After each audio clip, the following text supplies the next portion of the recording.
In this video, we're going to go over the 10 things that are going to elevate your printmaking game. The first thing I recommend people get is India ink. And the reason why I choose India ink is so that I can tint my blocks. There's different ways to tint your block, kind of like using some acrylic or some oil paint, but I preferred India ink because it's relatively easy, it's affordable, and then you just apply a couple drops and then just rub it on your linoleum, and then it dries literally within seconds and you don't have to worry about it. The next thing I recommend is getting some washi tape. If you don't have access to washi tape, then you can still basically get around with it with regular artist tape. Just keep in mind that this tape sometimes can get stuck on the paper. The benefit of washi tape is that it doesn't have the same level of tack as like artist tape has, so you won't find that it rips off, your papers once you're taking it off. Next thing that I recommend is for everybody to get yourself a good box cutter. And literally this box cutter, I use it for everything. Not only just cutting cardboard when I need to make, like a quick frame or something like that, or like, fitting frame for my linoleum, when I have to cut linoleum, when I have to cut paper. This is always the tool, my go-to. And I prefer this one that you can, flip it. That way it's not one of those that I have to like bring it in and out. I feel like this is safer just because I have Cheetos. And I just don't want him kind of like, accidentally going in there and like getting cut or something, or, me putting my hand in something and then forgetting that the box cutter is there, because that has happened before and it's not pleasant. Next thing that I recommend is that you get literally like couple rulers and different sizes. You don't need to have more than 2 in my opinion. I do just about everything with these 2. Sometimes I don't want to deal with a big one. Sometimes I just have the small square. And these are super useful, cutting paper, aligning things. Definitely worth it, worth the investment. And the benefit of having the large one is that I use this as a tear bar for paper. So I can just put my paper and then just tear this out. So that's super useful also to have. These 2 that I got them at the hardware store actually. So they're industrial grade. And they were not too crazy expensive. Not as expensive as they were gonna be in the art store, I'll tell you that. Next thing that I recommend is just getting literally a piece of AntiSlip Mat. This is that material that you put in your dish drawer so your dishes are not kind of just flying everywhere. I love using this instead of a bench hook because, once I'm done, I can just roll it, fold it, put it away, out of sight, out of mind, and then it really helps with my linoleum so it's not sliding all the time. Speaking of linoleum, once you have something carved, you're gonna ink it and then print it. And then when it comes time for the cleanup, getting yourself a spray bottle is like the best decision that I decided to do. It's way better than bringing in, I don't know, like a bottle of water or something, or running your linoleum or your tools under the tap. I literally just have this mixture already of soapy water and I just give it a good sprays.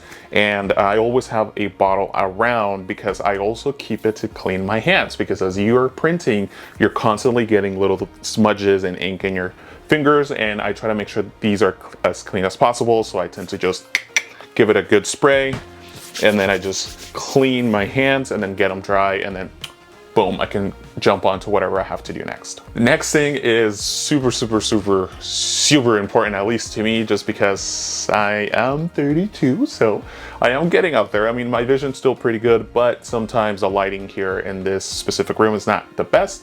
So I have a regular desk lamp, and I love bringing this in because it's, it has the arm, so I can kind of adjust it and put it wherever I want that.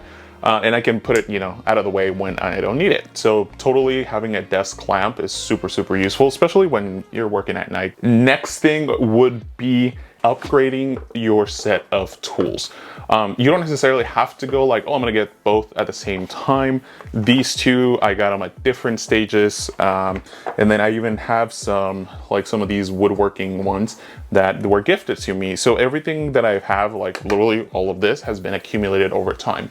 But eventually you're gonna want to get new tools, because once you get a new set of gouges, you're able to like carve different things. Like I have a specific set just for linoleum, and then I have another ones that I like to use more with wood. So it's nice to have that variation. And Quite honestly, it's super useful when you don't have to be constantly changing the blade on your linoleum cutter. So once you have that new set of tools, you're gonna need something to sharpen those tools. And I recommend getting the basic, which is a slip drop. This is by FlexCut Tools, and it comes with a little bit of the polishing compound. This is great to keep your tools nice and honed. It does not sharpen them, it just keeps them really nice and honed, and it keeps that nice polish. If at any point you do need to sharpen your tools, either because you dropped it or because you need to reform the shape of the tool, then your best bet would be with a whetstone. These are not whetstones, but this one's actually a diamond sharpening little block, and it has fine on one side and extra fine on the other side. And then I also have this one, which is also we have fine on one side and then we have coarse on the other side. So these I don't utilize as often, as I really try to stay away from these, because if you do the sharpening wrong, you could mess up the angle of your blades, which could definitely change the way that you carve. So eventually we'll have a video on carving. Those are literally like the 10 things that I would totally recommend anybody. And these are things that you don't need to go out there and get at once. I think you can definitely, just like me, like I started getting one thing after another, trial and error, and see what really works for you. But for me, these are 10 items that completely changed the way that I was working, and I totally think that everyone should give it a try. If you have any item that I don't know, that I didn't mention, and that it totally works for you, just leave it down there in the comments, and then we'll see next time. So I'll give it a try, and maybe we'll just make a video about it. Thank you so much for watching. I'll see you on the next video.